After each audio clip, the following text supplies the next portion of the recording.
নমস্কার সকলকে। আজকে নিয়ে এসেছি Christmas special plum cake recipe. এটা অনেক ড্রাই ফ্রুটস দিয়ে আমি বানাবো। ড্রাই ফ্রুটসগুলো কিন্তু আমি আগে থেকে ফ্রুট জুসের মধ্যে সোক করে রেখেছি এবং এখানে আমি ড্রাই ইনগ্রিডিয়েন্টসগুলো মিশিয়ে নিচ্ছি। ওই কাপের 1 কাপ পরিমাণ ময়দা নিলাম এবং তার মধ্যে দিলাম 1 চামচ বেকিং পাউডার, হাফ চামচ বেকিং সোডা, কিছুটা আমুলের গুঁড়ো দুধ নিয়েছি, আর দিয়ে দিয়েছি দারচিনি গুঁড়ো, যেটা আমি এখন অ্যাড করতে ভুলে গেছি, পরে অ্যাড করব।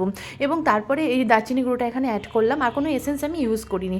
আর ড্রাই ফ্রুটসগুলোর মধ্যে কিছুটা আটার গুঁড়ি মিশিয়ে রাখলাম। আর যেই কাপে ময়দা দিয়েছিলাম সেই কাপেরই 1 কাপ চিনি আমি ওটাকে একটা সিরাপ বানিয়ে রেখেছি ক্যারামেলাইজড করে, যাতে এই ব্রাউন কালারটা হয়। এবার সেই সিরাপটার মধ্যে মিশিয়ে দিলাম, কিন্তু অনেক কিছুটা সিরাপ আটকে আটকে যাচ্ছিলো, মিক্স হচ্ছিল না, সেই জন্য আমি কিছুটা গুঁড়ো চিনিও অ্যাড করেছি।